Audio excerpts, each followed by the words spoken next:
गांव के बाहर एक पुराना पीपल का पेड़ था। उसी पेड़ के नीचे बैठता था रघु, एक बूढ़ा भिखारी जिसकी दाढ़ी सफेद हो चुकी थी और आंखों में जीवन के अनगिनत दुखों की परछाइयां थीं। हर सुबह वह अपना कटोरा लेकर बैठता और हर गुजरने वाले से कुछ पाने की उम्मीद करता। लोग आते, कुछ सिक्के डालते, कुछ नजरअंदाज करते, लेकिन रघु कभी किसी से शिकायत नहीं करता।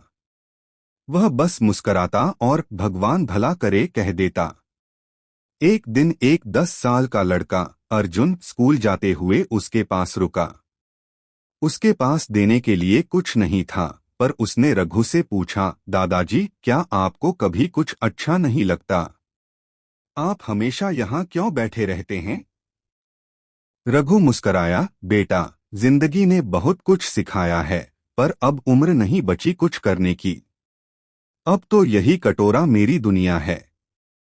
अर्जुन चुपचाप चला गया। अगले दिन वह फिर आया। इस बार उसके पास एक चमचमाता नया सिक्का था। ये लीजिए दादाजी, ये मैंने अपनी गुल्लक से निकाला है।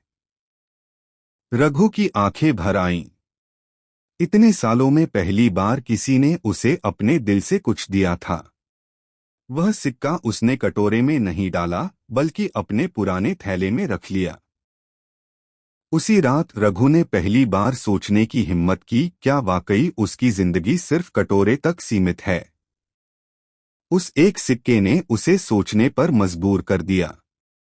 अगले दिन वह गांव के एक कबाड़ी के पास गया और अपने पास की पुरानी चीजें बेच दीं।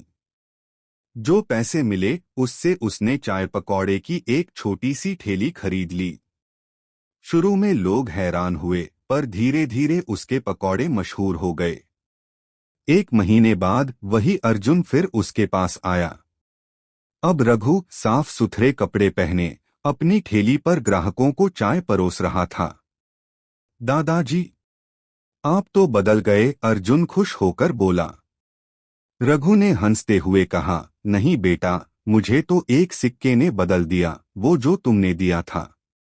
अर्जुन मुस्कराया और बोला, तो क्या मैं अब भी कुछ मुफ्त में खा सकता हूँ? रघु ने उसे प्यार से गले लगाया और कहा, तू तो मालिक है मेरे बदलाव का, तेरे लिए तो पूरी ठेली हाजिर है।